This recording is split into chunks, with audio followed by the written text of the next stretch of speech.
Assalamualaikum warahmatullahi wabarakatuh.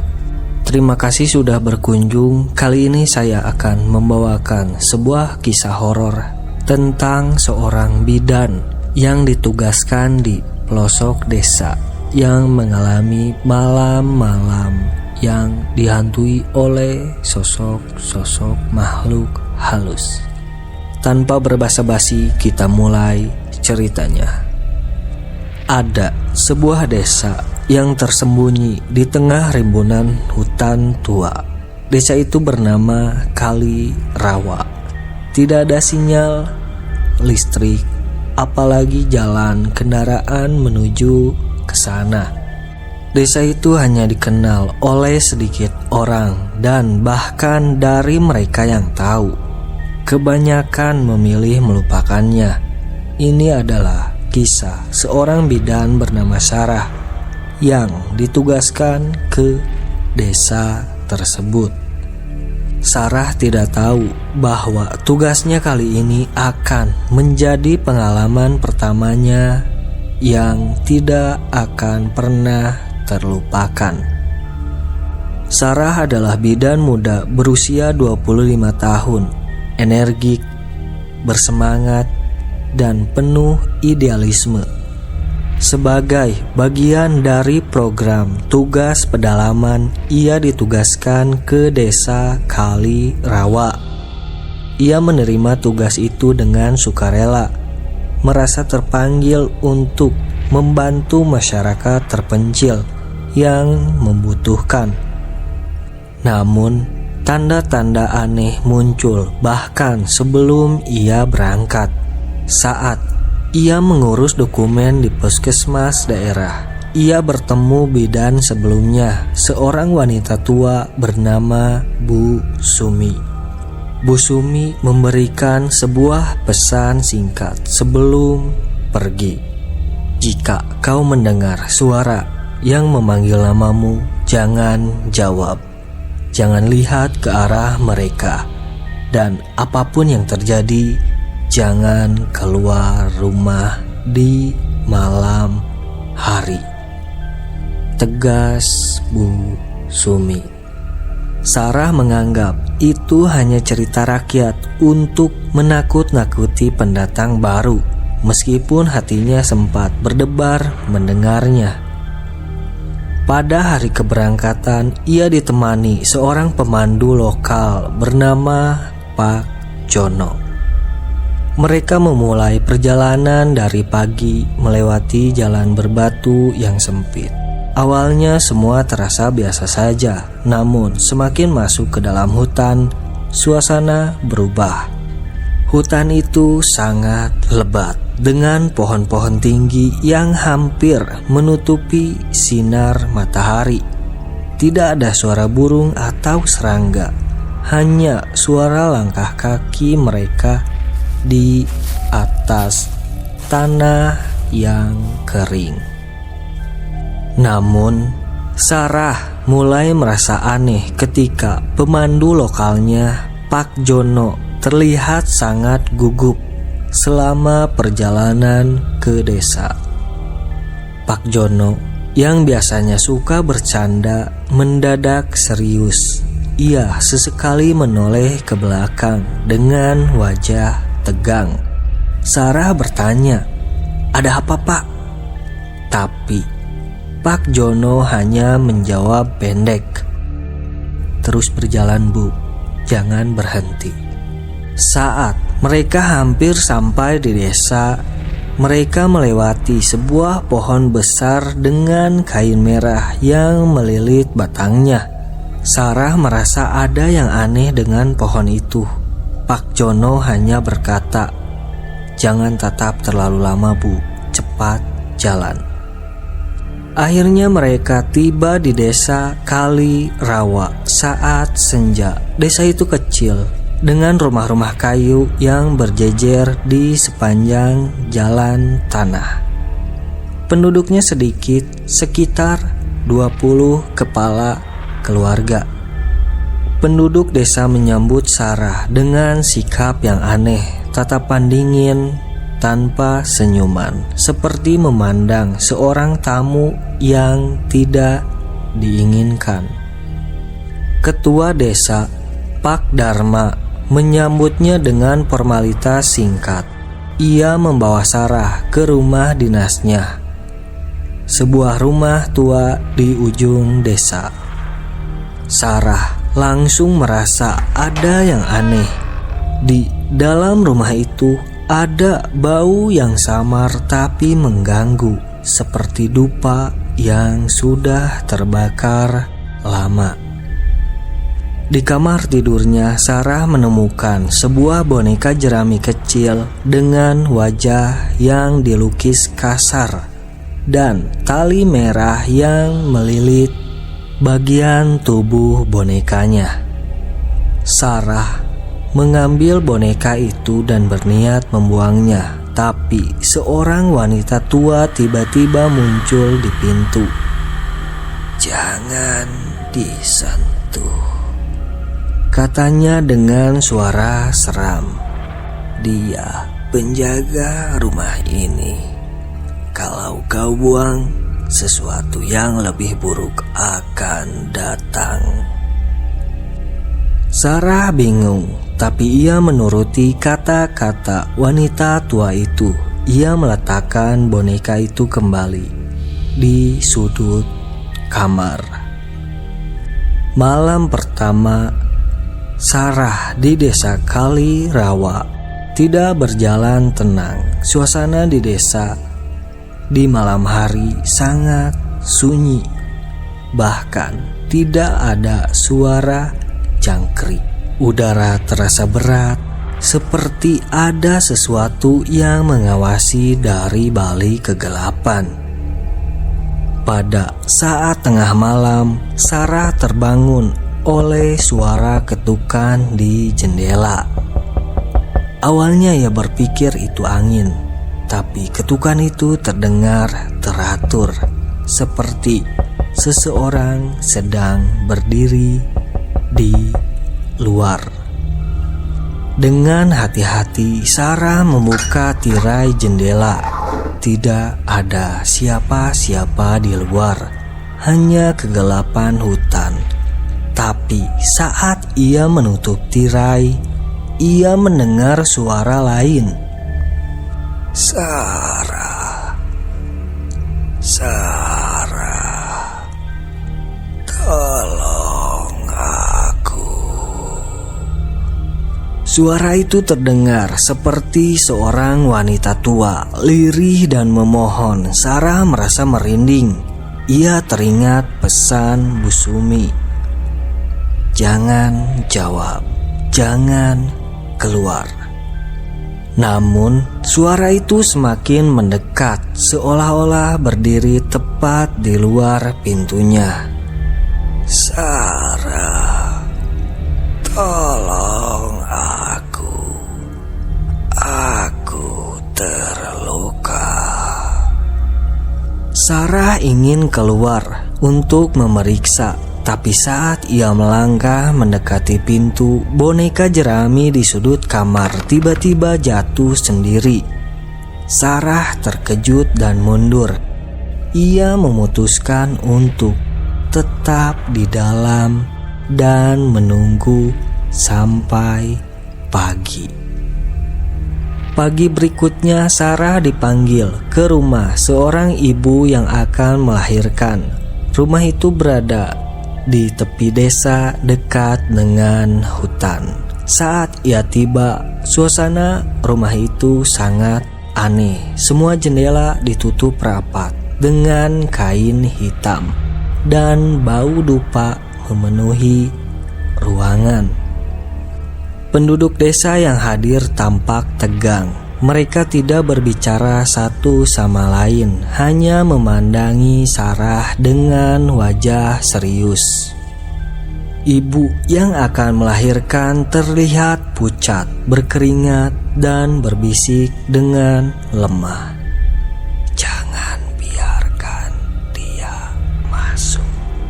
Proses persalinan dimulai dan semuanya berjalan lancar hingga bayi itu lahir.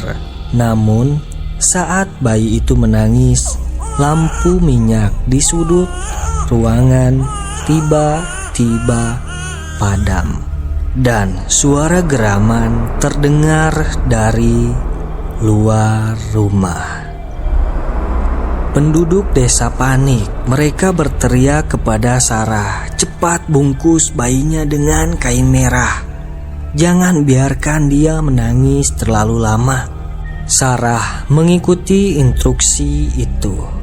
Meskipun ia tidak mengerti apa yang terjadi, ketika bayi itu dibungkus dengan kain merah, suara geraman itu berhenti.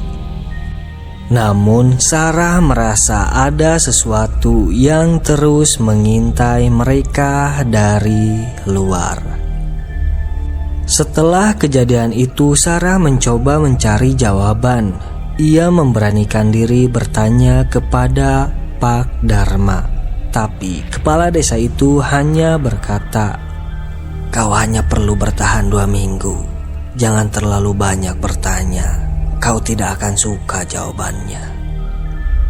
Sarah merasa kecewa karena tidak mendapatkan jawaban yang ia inginkan. Sarah pun akhirnya memutuskan untuk melupakan kejadian tersebut. Setelah beberapa hari berada di desa Kalirawa, Sarah mulai merasakan ada pola aneh di perilaku penduduk desa. Mereka tidak pernah keluar rumah setelah matahari terbenam. Semua jendela rumah tertutup kain hitam, dan tidak ada yang berani berbicara tentang apapun yang berkaitan dengan suara-suara malam. Sarah penasaran dengan desa ini. Ia pergi jalan-jalan di sekitar desa, menyapa warga, dan mengajaknya mengobrol untuk sekedar menggali informasi tentang desa ini. Akan tetapi para warga enggan menjawab. Langkah kakinya menuntun Sarah masuk ke dalam hutan di belakang desa. Di sana ia menemukan sebuah pemakaman tua dengan puluhan nisan yang tidak memiliki nama. Di tengah pemakaman itu ada sebuah batu besar dengan ukiran aneh. Di atas batu itu ada boneka jerami seperti yang ada di rumahnya dan sebuah buku tua. Buku itu penuh dengan catatan tangan seseorang yang menulis dalam bahasa Jawa kuno. Meski Sarah tidak tahu sepenuhnya memahami tulisan itu, ada beberapa bagian yang ia mengerti. Kutukan Kalirawa lahir dari dosa leluhur. Tumbal harus diberikan, atau kegelapan akan mengambil nyawa setiap malam purnama. Catatan itu juga menyebutkan seorang wanita bernama Dewi Rengganis, seorang dukun sakti yang dulu pernah tinggal di desa tersebut. Saat Sarah ingin membaca lebih lanjut buku tua tersebut, ia mendengar suara langkah kaki di belakangnya. Ia berbalik dan melihat seorang wanita berambut panjang berdiri jauh di antara pepohonan. Wajahnya samar karena tertutup rambut.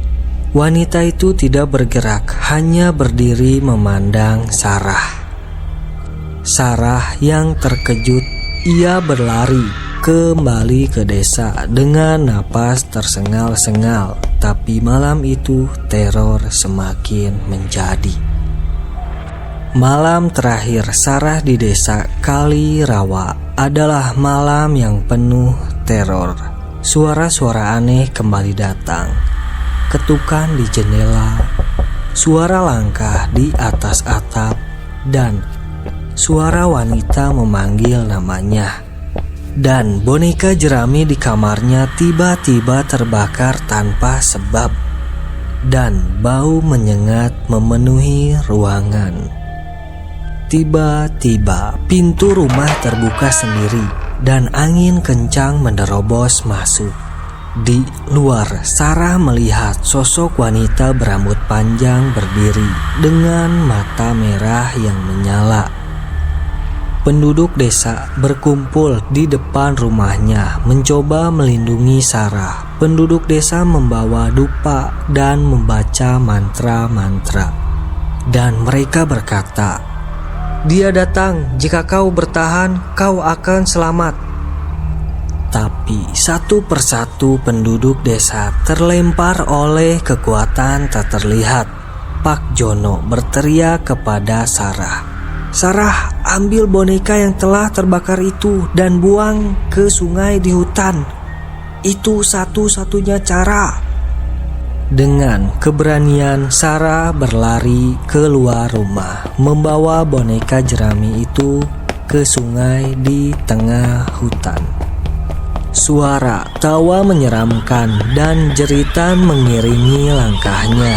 Saat ia melempar boneka itu ke air, semuanya tiba-tiba sunyi. Sarah yang tidak bisa lagi menahan rasa ingin tahunya langsung mendatangi Pak Dharma. Setelah didesak berkali-kali, kepala desa itu akhirnya mengungkapkan rahasia yang selama ini disembunyikan oleh penduduk desa. Akhirnya Pak Dharma pun menjelaskan kepada Sarah. Kali Rawa dulu adalah desa makmur, tempat para pedagang dan petani hidup berkecukupan. Tapi semuanya berubah ketika leluhur kami mengkhianati Dewi Rengganis. Dewi Rengganis adalah seorang dukun yang dihormati. Dia membantu desa ini bertahan dari wabah penyakit, gagal panen, dan bencana alam.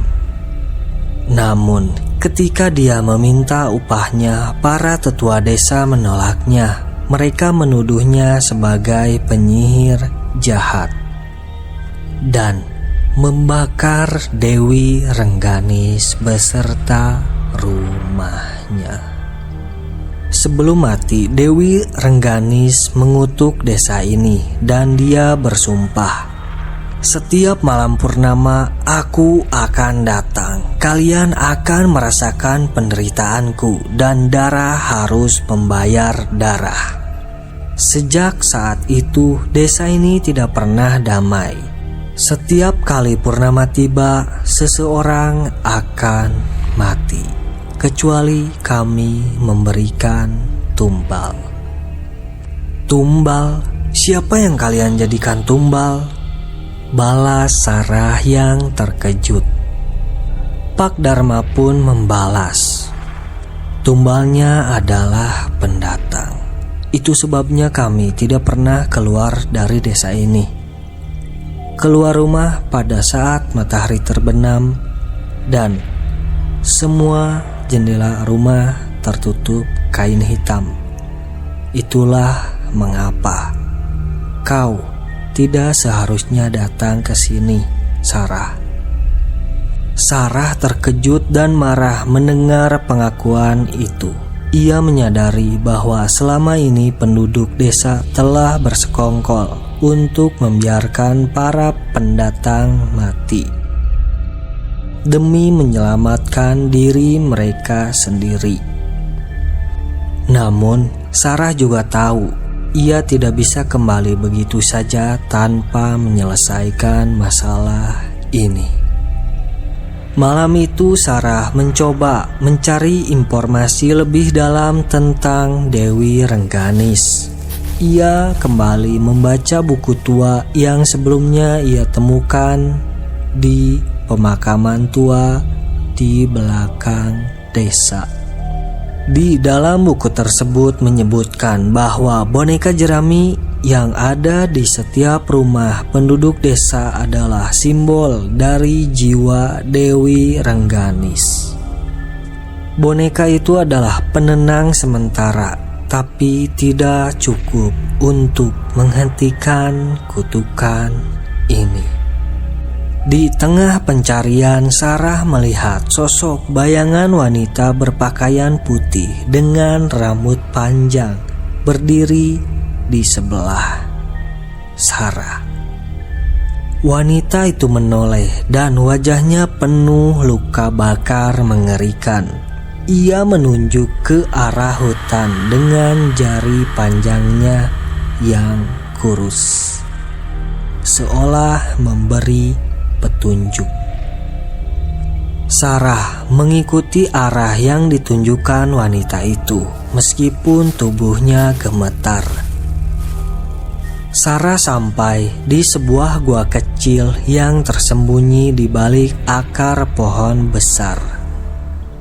Di dalam gua itu, Sarah menemukan altar batu dengan lukisan wajah Dewi Rengganis, penuh dengan sesajen lama yang sudah membusuk.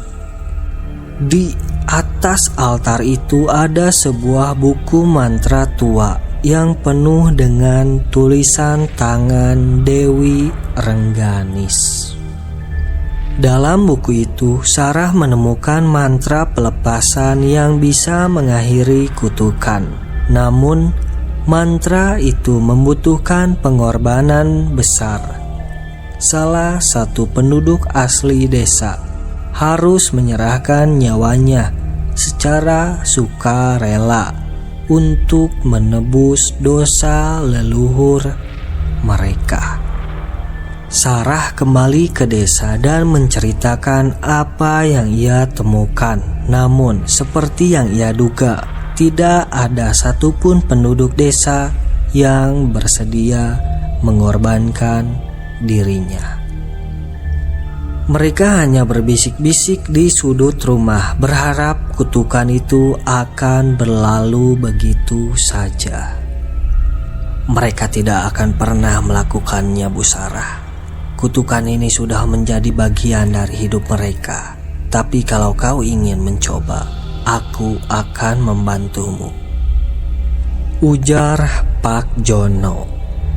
Malam itu saat bulan purnama muncul, Sarah dan Pak Jono pergi ke altar di gua. Mereka membawa boneka jerami dari rumah Sarah dan sebuah sesajen baru. Namun saat mereka mulai membaca mantra, angin kencang menerjang gua dan suara tawa Dewi Rengganis menggema di sekitarnya. Mantra itu tidak cukup. Darah harus membayar darah, ujar Dewi Rengganis. Pak Jono yang merasa bertanggung jawab atas keselamatan Sarah memutuskan untuk mengorbankan dirinya. Pak Jono menusukkan pisau ke dadanya sendiri di atas altar sambil berkata kepada Sarah, "Selamatkan desa ini, Bu Sarah. Akhirnya aku bisa tenang." Saat darah Pak Jono mengalir ke altar, gua itu bergetar dan suara Dewi Rengganis berubah menjadi tangisan pelan sebelum akhirnya menghilang. Keesokan harinya, desa Kalirawa terasa berbeda. Udara yang berat dan sunyi itu hilang, digantikan dengan suara burung dan angin yang lembut. Penduduk desa yang tahu apa yang telah dilakukan Pak Jono merasa bersalah dan malu atas dosa yang selama ini mereka sembunyikan. "Kami semua pengecut, Bu Sarah. Maafkan kami. Kami membiarkan orang lain menanggung beban dosa kami. Tapi kau dan Pak Jono telah menyelamatkan kami," ujar Pak Dharma. Meskipun Sarah merasa marah, tetapi Sarah memaafkannya. Sarah merasa lega, akan tetapi Sarah tidak bisa melupakan pengorbanan Pak Jono. Sarah meninggalkan desa dengan perasaan campur aduk. berharap penduduk desa ini akan belajar dari kejadian ini. Cerita pun selesai. Terima kasih yang sudah berkunjung dan menyimak. Semoga kalian sehat selalu dan senantiasa berada dalam lindungan Allah Subhanahu wa Ta'ala. Amin ya robbal alamin.